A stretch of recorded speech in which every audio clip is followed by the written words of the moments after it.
امام جعفر صادق علیہ السلام کے سامنے ایک بار اتنا سر پھرا بندہ آ گیا امام کے سامنے کہ جس کا کوئی خدا نہیں ہے، کوئی کسی کا ایمان نہیں رکھتا، کوئی عبادت کسی کی نہیں کرتا۔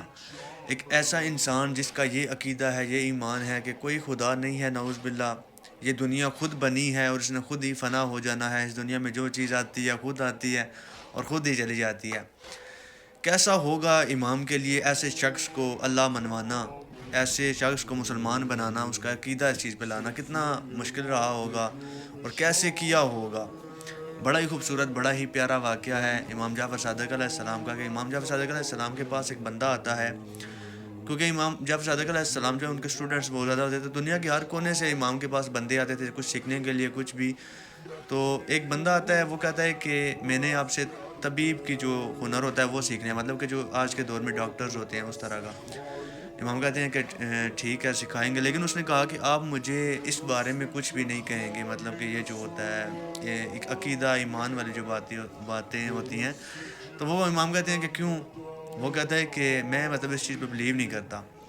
امام کہتے ہیں اللہ کو مانتا ہے؟ کہتا ہے نہیں مانتا، نعوذ باللہ۔ تو امام کہتے ہیں کہ کس کو مانتا ہے پھر؟ وہ کہتا ہے میں کسی کو بھی نہیں مانتا۔ امام کہتے ہیں پھر یہ دنیا کیسے بنی؟ کہتا ہے خود بنی ہے، خود ہی اس نے ختم ہو جانا ہے۔ امام کہتے ہیں کہ تو عبادت پھر کس کی کرتا ہے؟ کہتا ہے میں کسی کی عبادت نہیں کرتا۔ وہ ہر چیز کو، دنیا میں جو کچھ ہو رہا ہے، جو کچھ، اس کو سائنس کی نظر سے دیکھا کرتا تھا۔ تو امام کہتے ہیں کہ تم پھر میرے پاس کیا سیکھنے کے لیے آئے ہو، مطلب کیا سیکھنا چاہتے ہو؟ وہ کہتا ہے میں طبیب کا جو ہنر ہوتا ہے، مطلب کہ وہ سیکھنا چاہتا ہوں۔ امام کہتے ہیں کہ ٹھیک ہے کل سے آ جانا۔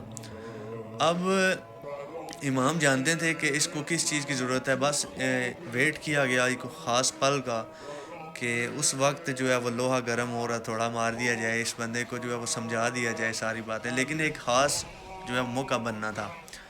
کچھ دن گزرتے ہیں، وہ امام کے پاس سیکھ رہا ہوتا ہے، تو امام ایک بار دیکھتے ہیں کہ وہ لیلے کے بیج جو ہوتے ہیں نا، وہ پیس رہا ہوتا ہے، تیار کر رہا ہے، ایک دوائی تیار کر رہا ہوتا ہے۔ تو امام دیکھتے ہیں تو سمجھ جاتے ہیں کہ یہی صحیح وقت ہے، ابھی اسی کو سمجھانا پڑے گا۔